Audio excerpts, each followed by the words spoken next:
Good morning. I'm Pat Croce, and this is American Cancer Society's HEAL Community Gathering. I want to thank our presenting sponsor, 6ABC, who not only show our video on TV, but they share it with their connective TV sources as well, so you can always watch it at your own leisure. I want to thank our leadership partners, all of those who have funded this HEAL movement and the research that's being done in Atlanta. And I want to thank each and every one of you who've gone to acsheal.com, made a donation, and is now wearing our bracelet with a one green bead that signifies we're all in this together. We start every HEAL gathering the same way, with a moment of stillness. So just place your attention lovingly, gently, calmly on the sound of this bell.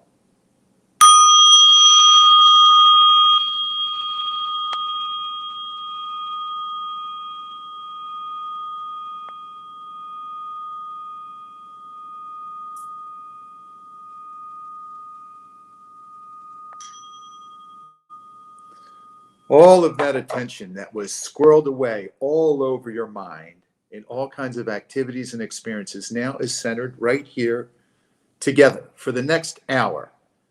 Together we are healed, health and energy through active living every day. And whether you're watching this live with us at 11 o'clock every Wednesday on Facebook and YouTube, or checking it out later, you're part of our community, seeking a more enjoyable, exciting life without suffering. That's our goal. Our intention here is to lessen your suffering. We may not be able to do anything about pain. As the Buddha said, pain is inevitable, suffering is optional. We can do something about the suffering by bringing you into the present moment, into the now. As you placed your attention on the sound of that bell, there was no suffering. You are now. And we plan to inspire you, inform you, and encourage you to lead a more active life, an enjoyable life. And we have some great guests every week. I just want to rehash. We've had several medical doctors, Dr. Nick Danubli, Dr. Stephen Eisenberg. Dr. Nicky is an orthopedic surgeon. Dr. Eisenberg is an oncologist, a singing oncologist. Who was Dr. Kevin Weiss, who is also an orthopedic surgeon who had cancer at the age of 15, severe bone cancer, and had his leg reconstructed. Therefore, now he reconstructs knees and hips himself. We've had pro athletes like Oscar Lindblom of the Flyers and Mike Schmidt of the Philadelphia Phillies in the past. We've had the Detroit Pistons, Felicia, what was Felicia's last name? Alicia Jeffries, who was unbelievable.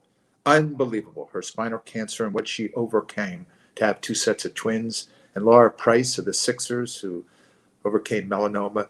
So we have all kinds of great guests sharing their experiences and their knowledge to help all of you, whether you've been touched by cancer or touched by someone who's been touched by cancer. We're all in this together. And I thank you for joining us. And my first guest you're going to love. He has a practice in LA on the West Coast. I'm coming to you from Philadelphia on the East Coast. And his name is Dr. Roy Vongtama. I'm going to call him Dr. Roy. But Dr. Roy Vongtama is a Board Certified Radiology Oncologist and an actor. You may have seen some of his work. He has a book entitled Healing Before You're Cured: The Evidence-Based Guide to Taking Control of Your Body and Mind. Just came out a couple years ago. So again, it's Healing Before You're Cured. And I'm psyched to have Dr. Roy on with us today. Come on, Dr. Roy. Hey, how you doing, Pat? Thanks for being here. It's great to have you. Yeah, I'm glad to be here. I appreciate the shout out, and excited to be on to talk to you about all the stuff that I do and how we connected too. Well, let's share with everyone how you became who you are in these dual roles of an actor and an oncologist. Well, it's kind of a funny story, but it's really not. My parents are both doctors, so Asian, they're from Thailand, and my dad told me because I was always really creative, always a storyteller, always did that. And my dad said, you can do anything you want after you finish medical school. So that was kind of like, oh, okay, well, I'll do that, you know. And because I grew up and my dad was an oncologist, I really had, since I was 5, always been in a clinic and always been doing a lot of seeing people with cancer. And when I finished medical school, I kind of was like, okay, well, I did that, and now I have to do my residency. So I got a spot here at UCLA, out in LA, and the chairman asked me, he goes, you know, I know you have an interview at a very big, it's MD Anderson, biggest cancer center in the United States in Texas, and that, like, they're interested in you. Why would you want to come to UCLA? And then I said, well, you want to know the truth? And he's like, yeah. And I was like, I want to be an actor.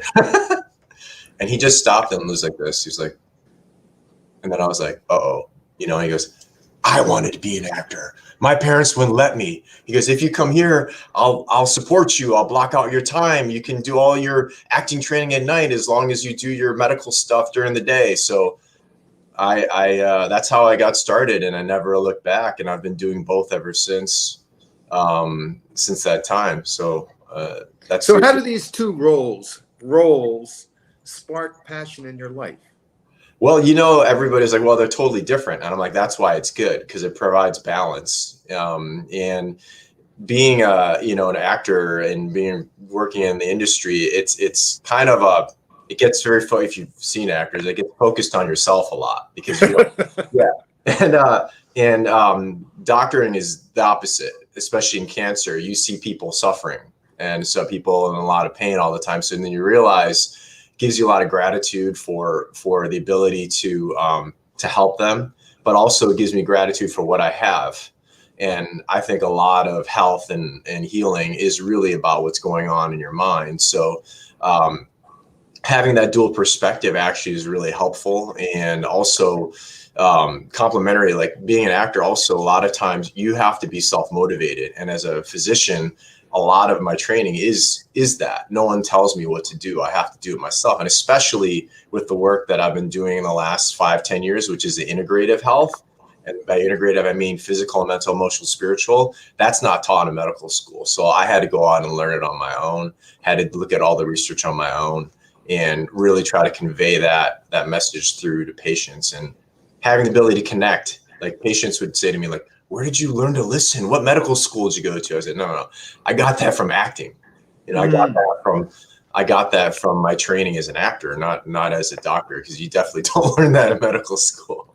Dr. Roy, you said a couple of things right there. That one, I want to touch on integrative health, and also the mind being so powerful in healing. Let's go with the integrative health first. What exactly is that?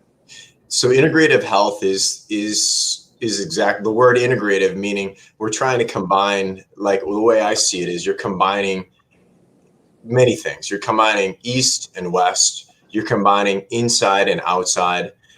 A lot of Western medicine now really is about drugs, therapies, and things that happen after you have a diagnosis. But to me, health and healing happen before that. So integrating the things that you can do on the inside, like using your mind to achieve health, using having emotional wellness, using spiritual practices like meditation and mindfulness, and putting all those things together into a package where you're not just going to a buffet and making a left and going to the carving board. You're going to the garden section too, you know. So it's kind of using both sides of the coin, because really when you look at it, you have 6,000 years of knowledge coming out of the East, proven over experience, and then you have $6 trillion of research coming from the West. Why would you use one?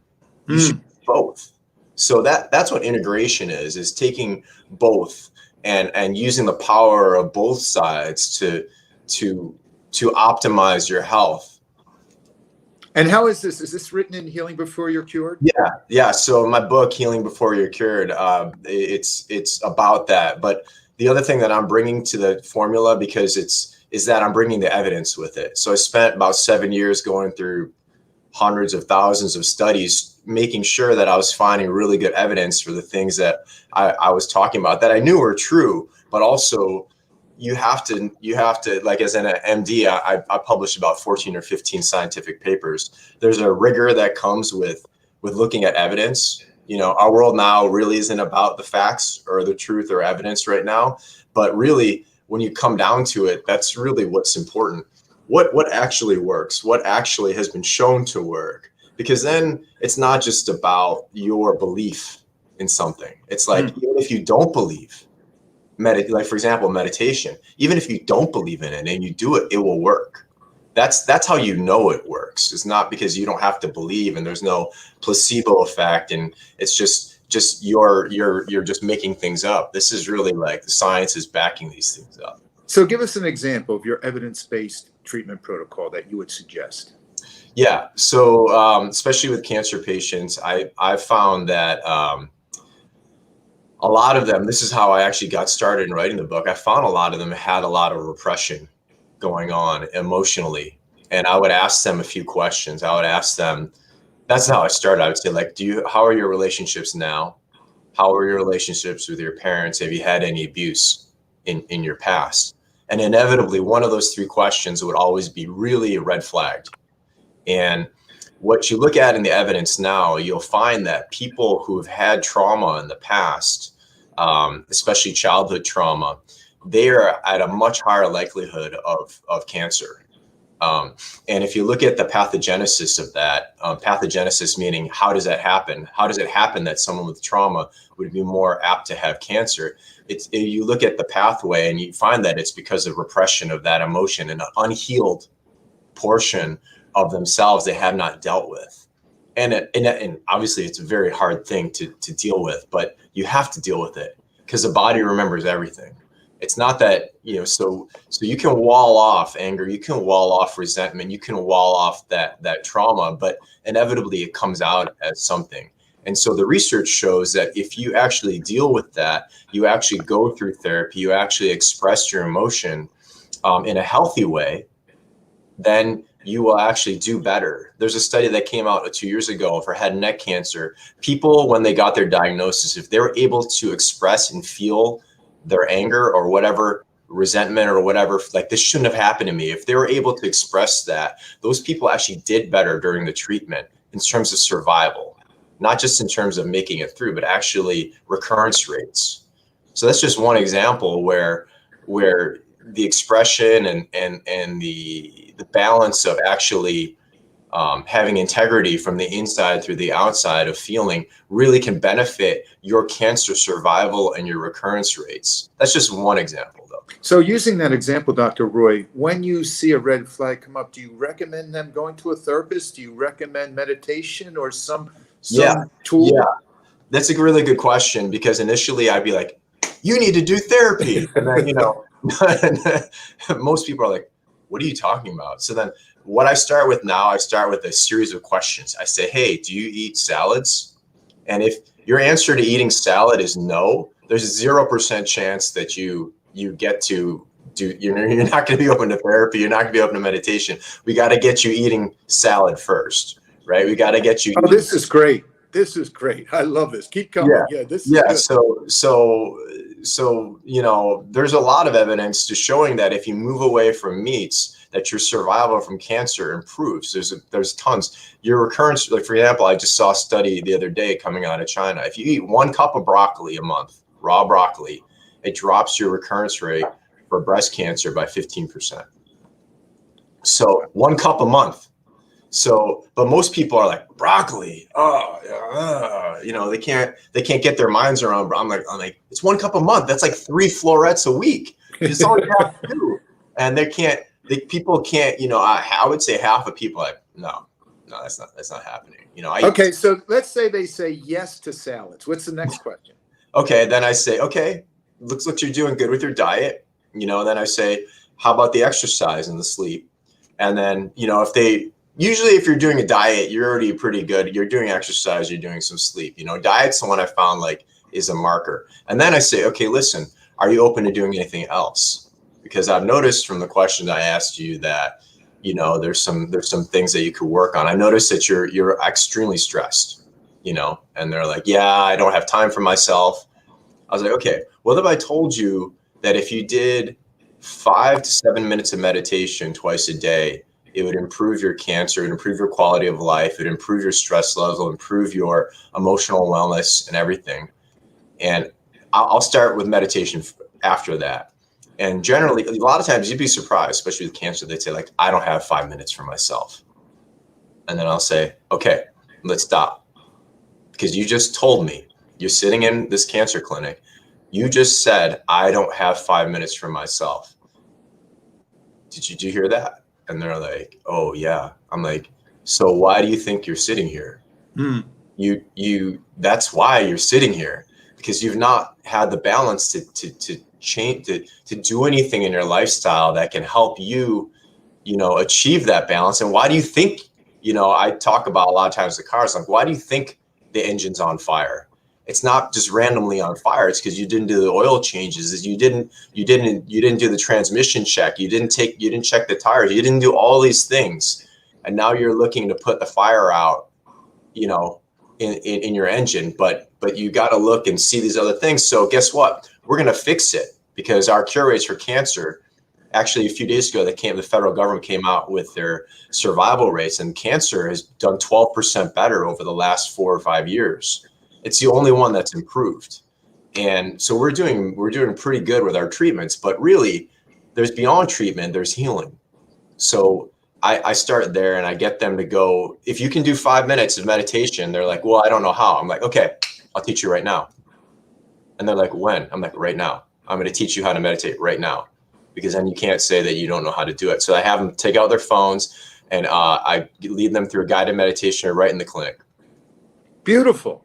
Then, hey, did you ever hear that saying where the Zen master had a busy executive and he said that, can you meditate? And the fellow said, no, I can't meditate for 10 minutes. And he goes, oh, in that case, you should do an hour. yeah, that's totally true. The busier one of the monks that I study with, he said, you know, the busier you are, the more you need to meditate.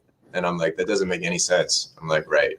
See, we could spend all hour on meditation as far as I'm concerned. Yeah. Dr. Roy, because I am someone who becomes still, and I just am such a big proponent of it. To hear you use it as part of your therapy, and to do it right in the clinic, right in the office, for anyone who says, I can't meditate, or they say, you know, when will I be able to meditate? When there's no when, right? There's no goal in meditation. The goal of meditation is there is no goal. Just Well, that's, you know, and I think a lot of people's like a fear or, oh, I can't do it. I've tried a lot. I hear, oh, I can't do it. I tried it, you know, and I'm like, well, if you tried it, then you did it, because it's really the effort of trying to sit, trying to find that, you know, it's the effort. That's the victory, not the outcome of the thing. So I try to get them to right away into that space. And now, and of those patients that you recommend and you see, that they might be available for abiding in a meditative state and just resting, even if it's 10 minutes a day. Do you say you do a guided right there in your office? And do you recommend something that they take home, or do you have guided meditations that you use? Well, for you know, for the brand new, I'll have them take out their phone and record the one that we did. So I'll take them. So they have it. I go, now you can't look. You don't have to look anywhere. You don't have to go to a website. We just did it, and you know what it is. So we just did it together.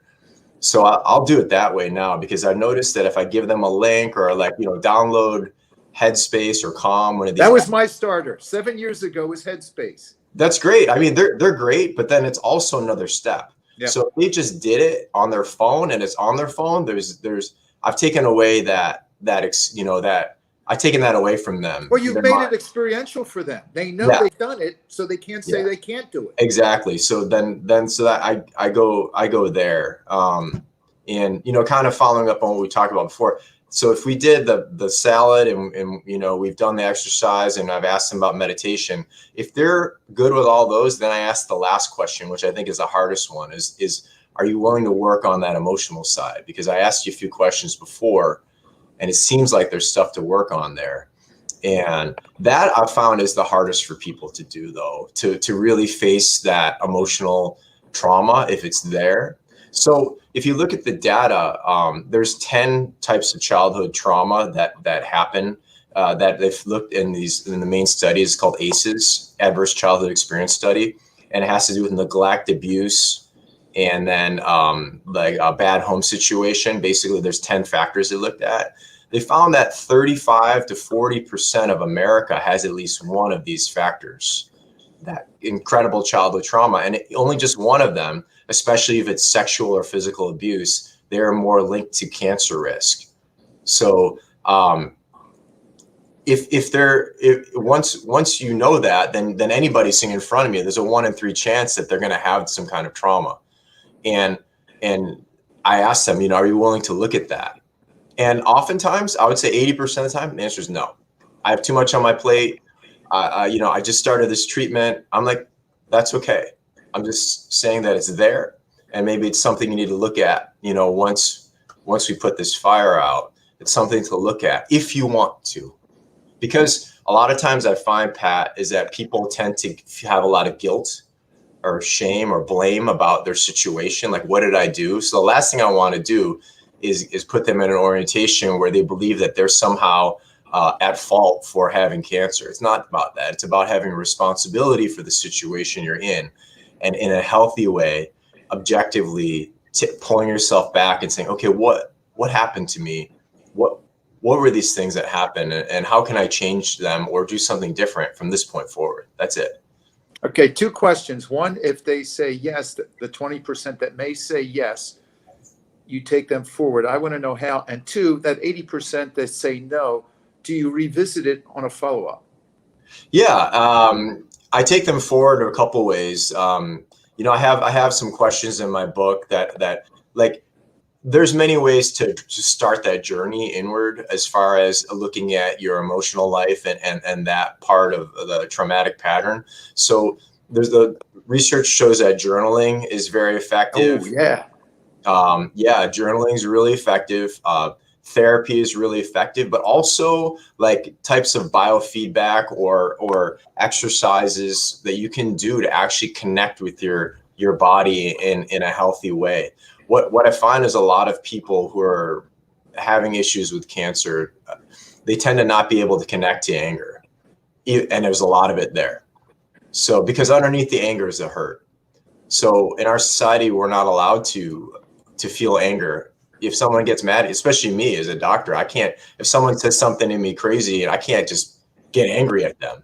I feel like, oh, that's interesting. But inside I'm like, that guy's just, what does he think? I have an emotional reaction, but I'm disconnecting my reaction internally from one on the outside. And in many, many, many businesses, you can't express yourself unless you're at the top of the food chain. Then you can do whatever you want. But everybody else who's at the risk of getting fired or having a negative review, they can't express their true emotions. So there's a process you can go through. And that's why I love acting, is because it's a great balance for me. I'm able to go into those emotional places where I don't normally get to go to as a physician. And so if they're willing to do that, I have a couple exercises I teach people to actually connect with that part of their life again. Can you give us one? Oh yeah. Okay. It's really all right. It's really simple. It's called How Do I Feel? And it's I learned it from my acting coach, Kate McGregor Stewart. She's out here in LA. It's really simple. So basically you're sitting there and you ask yourself, how do I feel? And you cannot answer until you actually feel something, whether it's physical or emotional or what. So like, I'll do it right now. I'll be like, how do I feel? I feel hot in my face. And once you feel something, you ask the question again. So you'd say, how do I feel? I feel some tightness in my chest. My lips are pursed. How do I feel? I feel some tightness in my shoulder. How do I feel? I feel some pressure in my head, some tension in my chest. How do I feel? and you keep going through that process over and over and over, and you don't say I feel until you actually feel something. So you say, how do I feel? Take a breath, feel what's happening. And initially, a lot of people, they don't feel anything because they haven't felt anything for a long time. They're like, I feel numb. Okay, then say that. Dr. Roy, we should whisper to everyone, you just meditated, right? You just had, Yeah. you're doing a scan. Yeah. So that's, exactly. So, I mean, for people, there's like, especially with the word meditation, there's a little bit of a, especially, if you're coming from a Catholic or a Christian background, I found some people don't like that word because it doesn't fit their paradigm. So I tend to not bring it in unless I know that they're open to using that word. I might just call it mindfulness, or I'll call it mindfulness-based stress reduction. Do you want to learn MBSR? And they're like, yeah, that sounds great. I'm like, okay, because it's anyway. So then, John Kabat-Zinn, right? Right.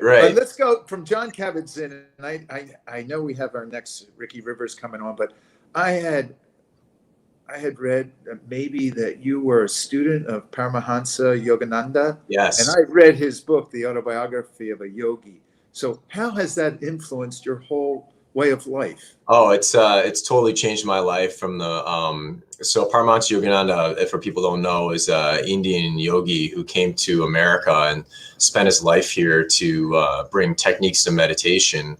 And for people who don't know meditation, there's basically two paths. There's more of like of an awareness path, which is more of a Buddhist way, more of mindfulness, and there's also a yogic way, which is more of a concentration based way, where you're looking to use concentration as a way to achieve stillness. So that way for me, because I'm kind of ADHD, I needed to be able to use that concentration way. So Yogananda taught this way. And in this book, Autobiography of a Yogi, you hear firsthand experience how much outside of the physical life really is, and how much of this world is really our perspective, and how much of this world is magical.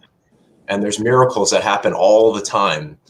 And for me, being really cynical and sarcastic, I tend to doubt a lot of that stuff. But Dr. Roy, the miracles happen with a beginner's mind when you are open to the present moment, right? Yes. But we're not. We're always pulling from the past or projecting into the future, and we're not living life. We're not letting life live through us. We're thinking about living life. Yeah. And that what you're saying right now, whether it's the meditation or it's the asking yourself, how do I feel, and sitting and being still and feeling it and listening to it. I just love this whole integrative medicine, holistic medicine approach that you do. And your book, once again, is Healing Before You're Cured. And I want to bring you back on. Sure. And I'm here. Obviously, even more than this hour, but just take a rest. Oh, wait, before I even put you to the side, what are you acting on right now?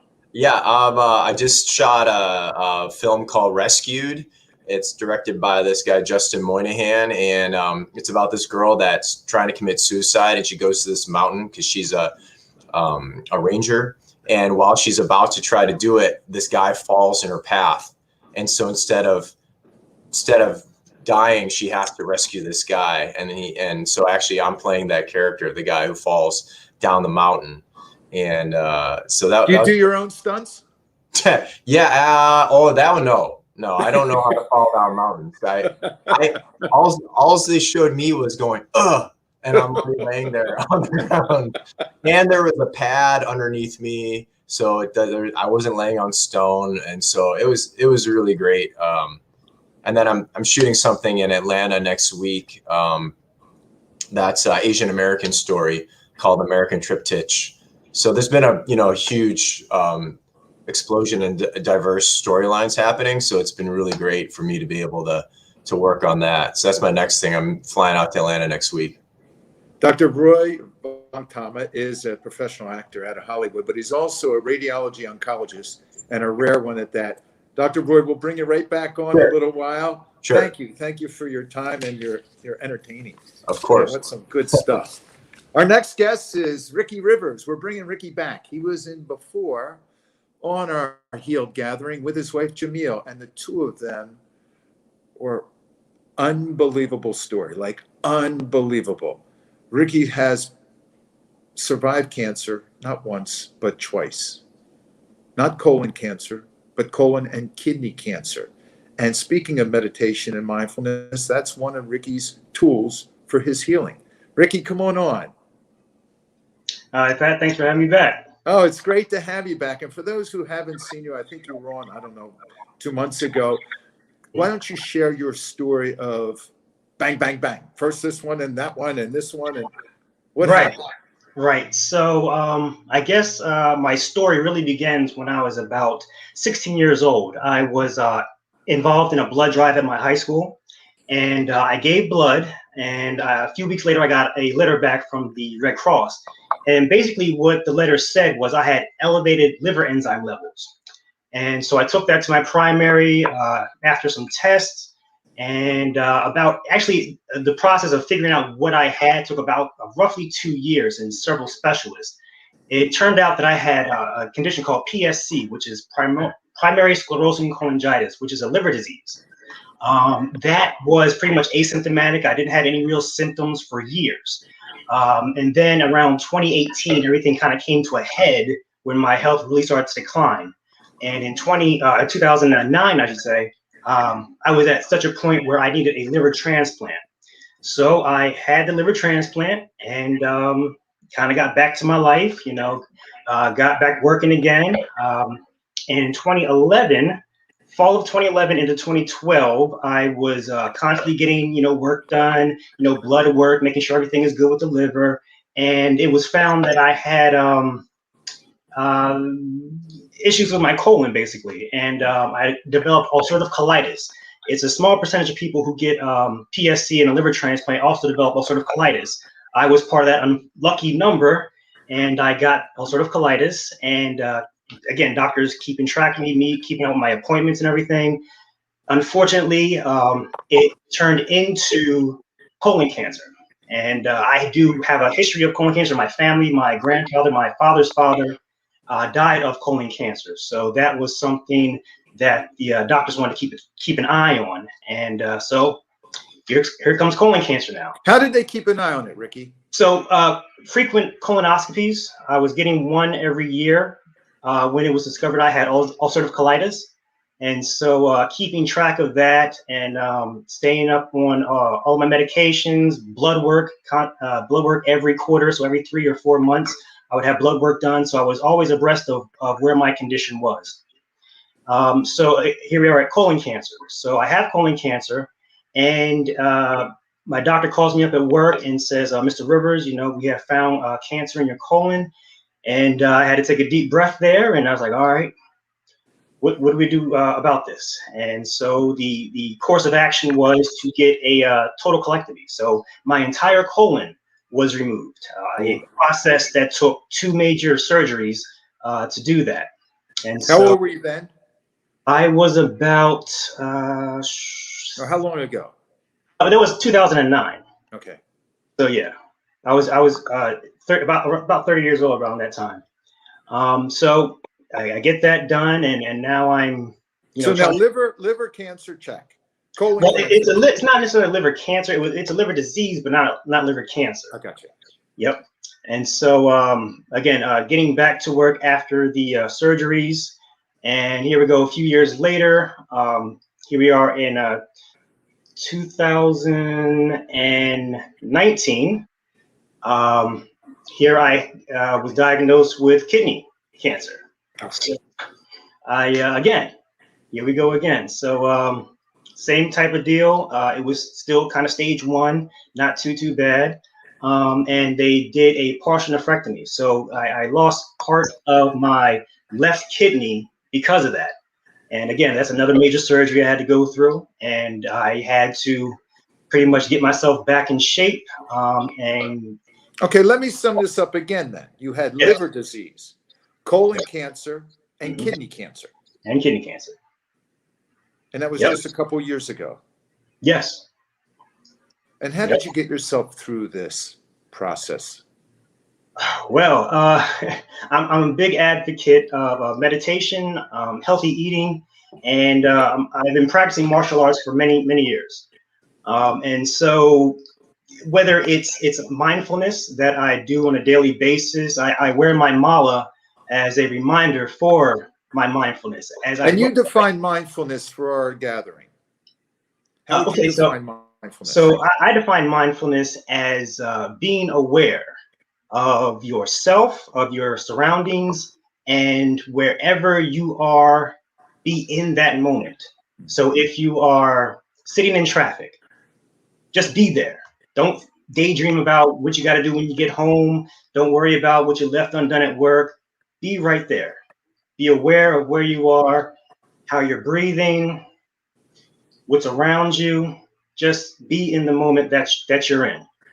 You heard Dr. Roy was talking about when he mentioned mindfulness-based stress reduction, which started up in Massachusetts with John Kabat-Zinn. It kind of took this Buddhist technique, and they call it Buddhist light mindfulness. But John defines it as placing your attention on purpose in the present moment without judgment. So you just are truly, as you said, aware of what is, not what you want it to be, or not what it should be, but exactly what is. And so that's what you're doing, and that's really helped you. Oh yes, tremendously. Mindfulness, again, is a daily practice for me, and my martial arts training helps to maintain my strength. I find the movements, being one with my body, not figuring out, but using my will to push myself forward, whatever I may be doing, whether it's throwing a punch, a kick, if I'm performing my katas or my forms, I am in that moment. I'm breathing through it, and my thought is only on that action at that time. So healed health and energy through active living every day. In addition to your martial artist, how many times a week do you do that? Well, recently my PSC was acting up, so I've been kind of out of it. But prior to that, I was practicing martial arts consistently 3 to 4 days a week. I would train 3 days, and then I also assist in teaching at my dojo, which was either 1 to 2 days a week, depending on the schedule. So you follow the formula of healed every day. Oh yes. Something active every day. It doesn't have to be a sport, doesn't have to be a physical fitness exercise. No. Nope. It can be as simply as going out and watering your grass, or tending to your garden, or taking a walk with your dog. And these are all things that I do, but it can be things as simple as that as well. So tell our gathering, mindfulness, meditation, martial arts, active living, how has that helped you? That has helped keep me leveled, keep me balanced. Define that for us. Define Right. Level, balanced. Right. So it's having these other things that I do to occupy both my attention, my focus, and my energy doesn't allow me to slip into regret or remorse for the things that I may be going through, or what I have gone through, or what could come in the future. It keeps me where I am in the moment. It keeps me strong through the martial arts training. It keeps me focused through the mindfulness. And with the combination of all these things, like Dr. Roy mentioned, there are different things, like a car could be going through different things. And if you leave them unattended, they're going to catch up to you, and they're going to all come together, and it could manifest in a number of ways. It could be cancer. Let's stay on that topic, because we know, Ricky, that you're a big advocate of prevention through screening. Share something with us. Yes. So screening, it's starting just making sure that you have a primary doctor, going to that doctor, and then an annual checkup can tell you a lot. Making sure that you're up on, where your levels are, whether it's, cholesterol, whether it's blood sugar, hypertension, blood pressure. All of these things you need to keep aware of. And that's really your maintenance. If you have a car, you take it to the shop. Well, you have to take yourself to the shop and make sure everything is good, so that nothing creeps up on you down the road. You sound like Dr. Roy. How do you tell your friends or family members who aren't interested in preventative actions? I just say, look at me. That's really it. All they have to do is look at me. And if it wasn't for me keeping up with, going to the doctor, or me keeping up with, my tests, or going in for my scans, any of these things that I've gone through could have killed me. had I not been aware of them and then acted upon them and treated them once I became aware. Beautiful. I love the word aware, Yes. because to be aware, you have to be now, correct? It's not thinking about, it's being aware, a present moment experience. How is Jamil? Jamil's doing great. She just came back a few weeks ago from, well, not should say came back, but she had some scans a few weeks ago.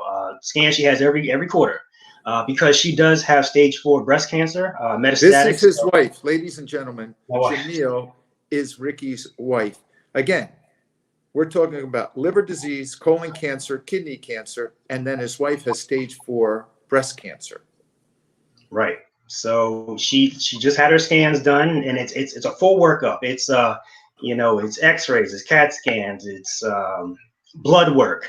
All this stuff is done, and it came back again. She is still in NED status, which is no evidence of disease.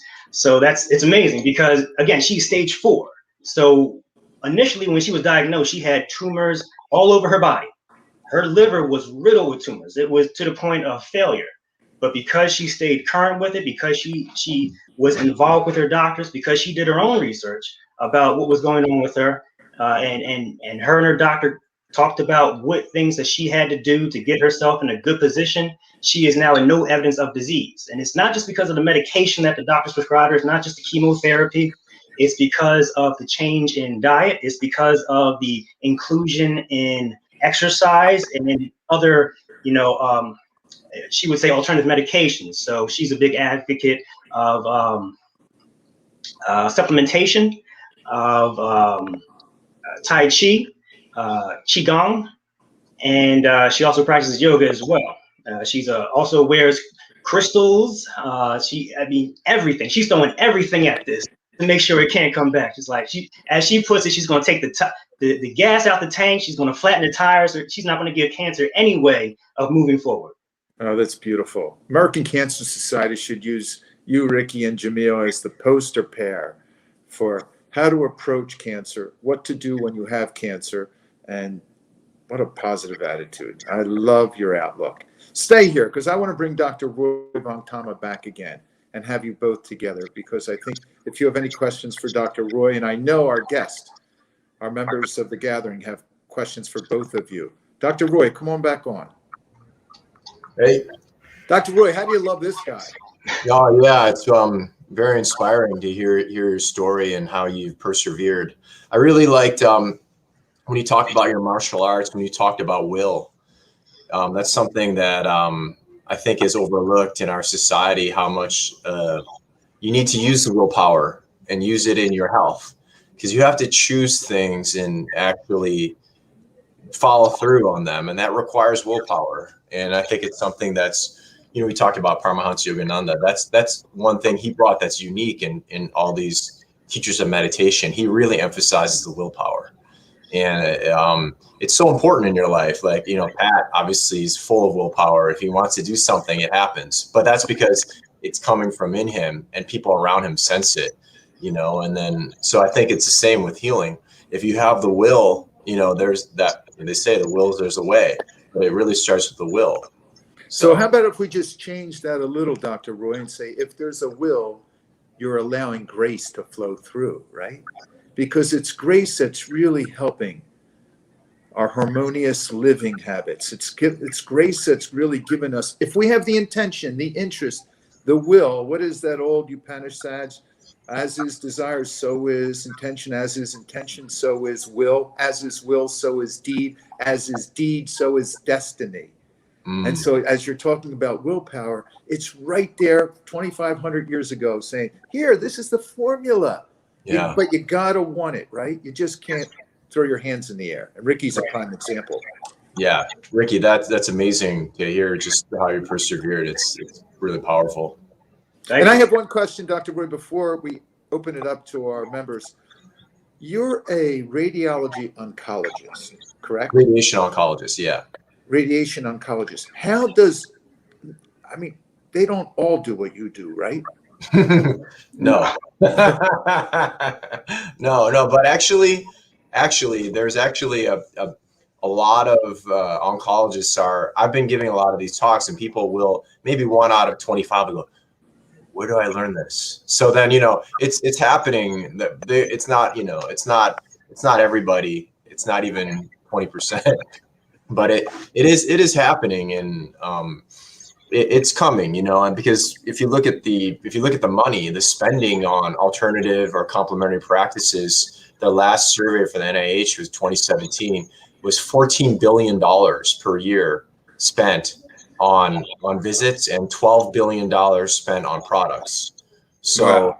so you look at the money, that Americans want this, So I mean, actually, it's reverse. It's 12 billion on visits, 14 billion on products, but that it's there and people want it. So even from a standpoint of service and actually business, you've got to start looking at it. Ricky, do you have any questions for Dr. Roy, or should we open it up? Well, it's not so much a question. It's just I just want to thank Dr. Roy for everything that he does as far as the inclusion. It's like I would love to hear that kind of stuff, and I wish more doctors, oncologists particularly, would do exactly that, because it's so powerful. It's exactly right. Myself, I also went through therapy myself, and it's amazing how much it helps. I mean, I noticed a huge difference between where I felt there was actually a blockage, and then having gone through it, it's like the energy and the feeling, the emotions just are able to flow out. Yeah. And it's amazing what it can do. Yeah. And on that note, that's great that you've done it. I think also on that note, it's not just about expression, though. It's also about regulation. And I think of it like a helicopter. A rocket can only go one way. You have to be able to go be like a helicopter. You need to be able to know when emotions are appropriate and express them, but also know before they happen when you're about to enter a situation that could cause you a lot of stress, to learn how to deal with those situations. I think the emotional work is so important for the immune system and immune health, and especially for cancer patients. Yeah. Yeah, that's beautiful. Diana, come on, Diana. I know you have questions from our members. Yes, we do, Pat. The first question is for Dr. Vongtama. You talk about the formula of diet, exercise, and sleep. What's your advice to our viewers for them to start prioritizing this in their lives? Well, my main advice is to not bite off more than you can chew. You want to have gains, you want to have wins. So pick the one you're most likely to be successful at and start there. Whether it's your, like I say, a lot of people, they don't eat a salad. I'm like, okay, start with the salad a day, something small, or sometimes they don't even want to do that. They're like, I don't eat salads. Okay, what vegetable do you like? And then I'll start there. And I'm like, okay, can you tell me that you'll eat that 3 times a week? And they're like, no. I'm like, what about once a week? Okay. So, really it's just about getting a vibration of a new pattern in. So if it's diet that's easy for you, I would say start there. If it's walking around the block that you like to do that, then start there. But it's also about having the mindset of achieving something. There's a study that came out last year that found that they did a pedometer study with 2 different groups. And one group was told that walking is really good for you, and they measured their steps. And the other group wasn't told anything. And they found that the people who weren't told anything but actually had the same number of steps, they were 15% more likely to die than the people who. And Wow. So what they found was what's interesting though in that group is that if they were coached up and told, hey, look, you actually walked a lot, and this amount that you walked is actually very healthy. Look at this. Those people actually were able to raise, it's called perceived health. If their perceived health was raised by their own education, they actually did better in their outcomes. So a lot of it is the mind, not just the walking, but understanding that was good, that you did. A lot of people will be like, oh, I just walked around the block. They'll say that to me. I'm like, and? Is that good or bad? It sounds like you think it's bad. Like, well, I could have done more. Well, yeah, you could always do more. You could run a marathon, but you did a walk around the block. So so it's really about doing something and also having that appreciation for what you did. That's great. Wonderful. Diana, go ahead. Okay. So this next question is for Rick. You talk about how physical activity is something you do every day and you did during your cancer treatment. What advice do you have for our viewers who may be going through treatment, who maybe just don't think that it's important or they don't have the energy? What advice do you have to get them off the couch and doing something? And why is it important? Okay. Well, I'll start with the importance. It's important to get moving, to keep your body moving, because in motion is where you're using and generating energies. An object in motion tends to stay in motion. So if you're up and moving, you're going to keep on moving. You're going to want to keep moving. That's the one thing. And now, as far as being tired goes, I know a lot about that.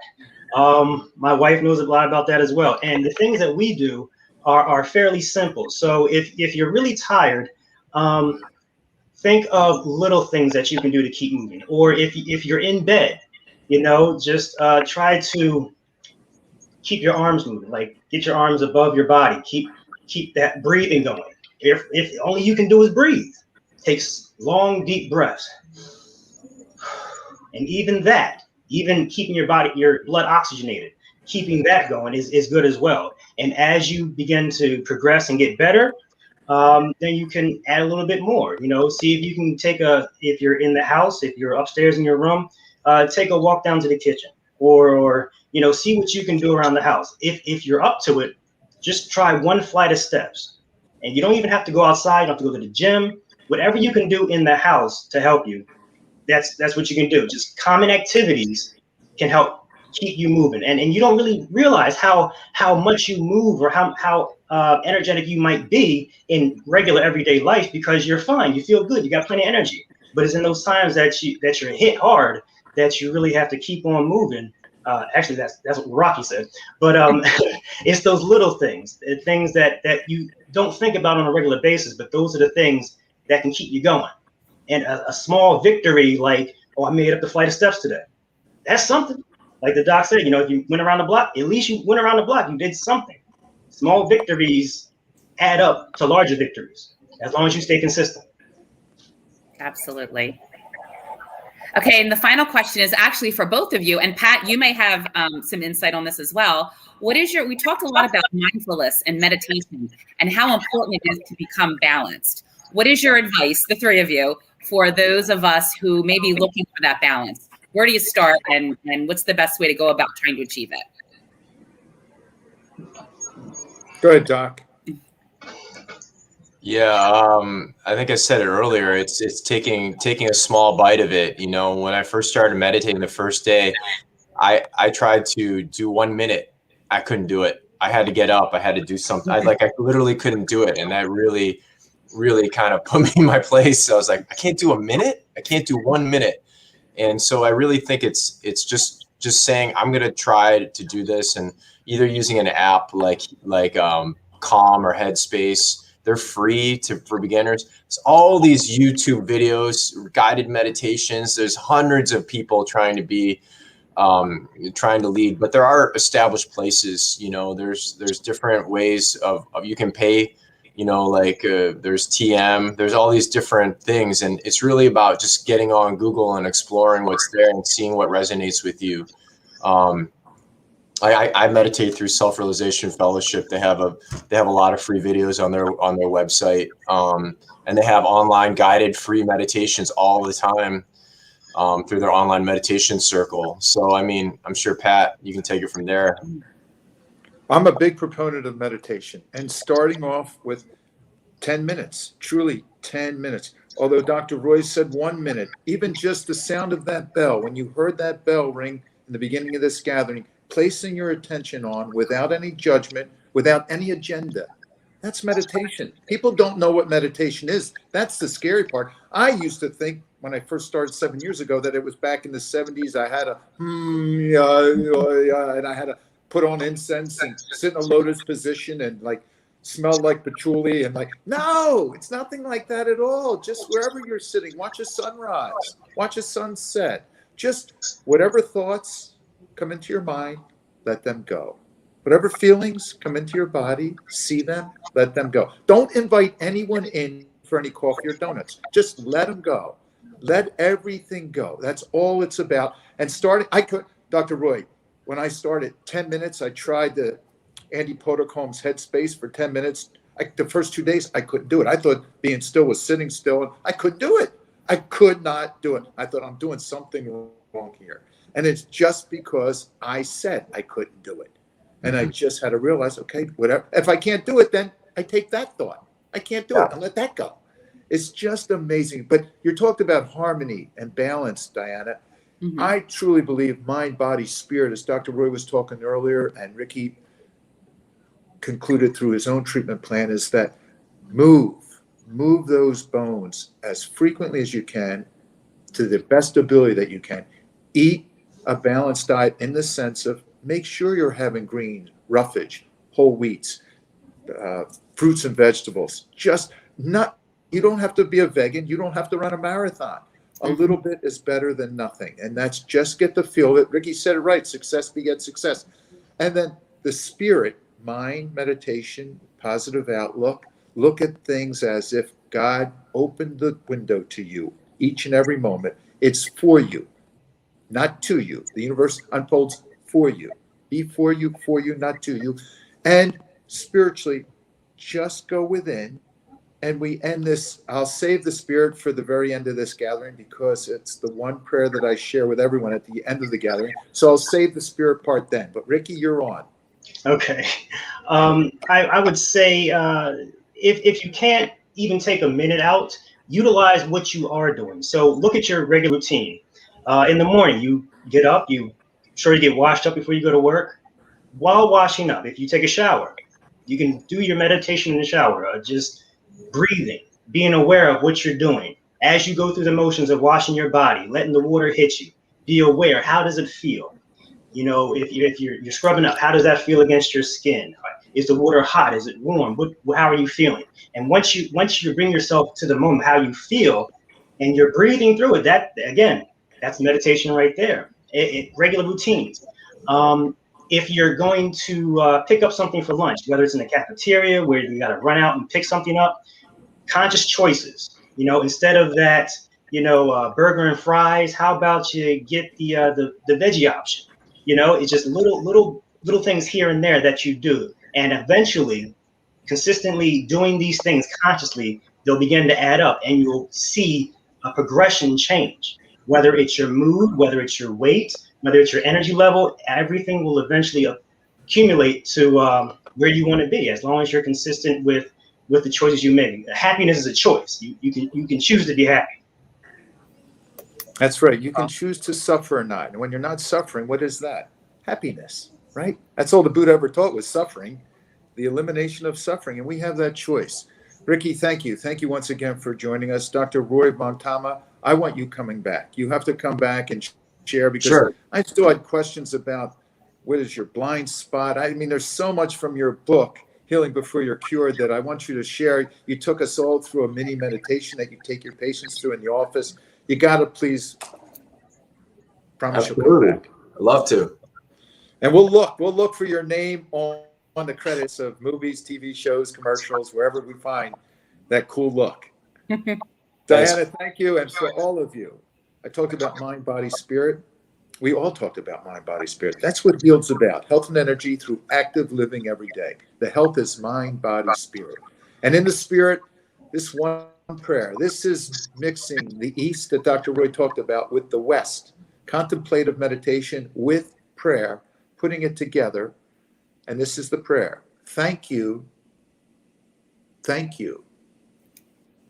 for the grace in helping me to welcome what is right now.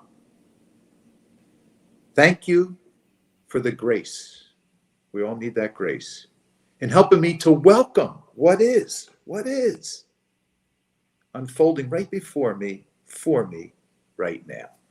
Thank you all. See you next Wednesday. Peace.